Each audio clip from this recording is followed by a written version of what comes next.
In this video, we'll talk about GAAP and IFRS accounting principles and standards. GAAP stands for Generally Accepted Accounting Principles.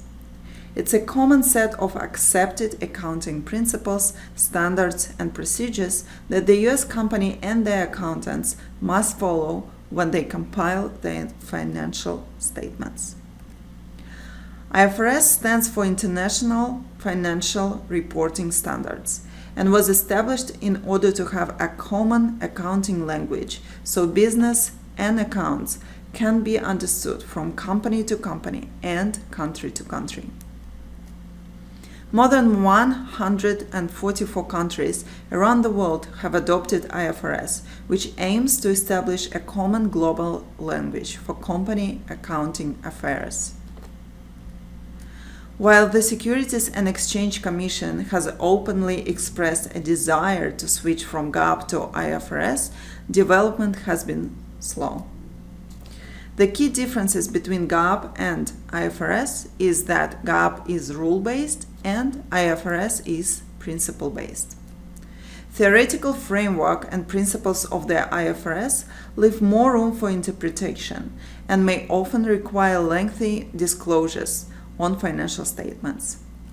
On the other hand, the consistent and intuitive principles of IFRS are more logically sound and may possibly better represent the economics of business transactions. There's also a difference on how GAAP and IFRS treat inventories and leases.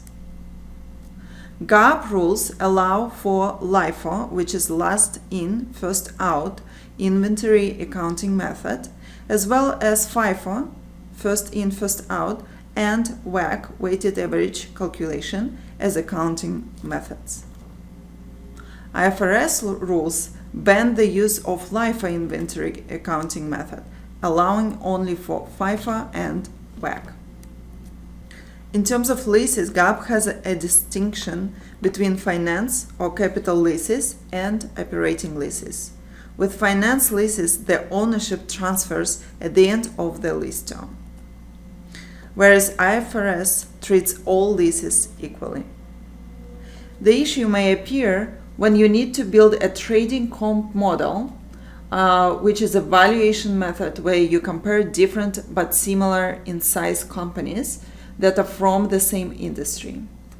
If the comp set is made up of some companies using US GAAP and other companies using IFRS, and the US GAAP and IFRS methods for operating leases are different, so what do? Best practice is to ensure all of the companies use the same method. For instance, if there is one US GAAP company in a comp set but 5 IFRS companies, the US GAAP company should have its numbers changed to fit IFRS.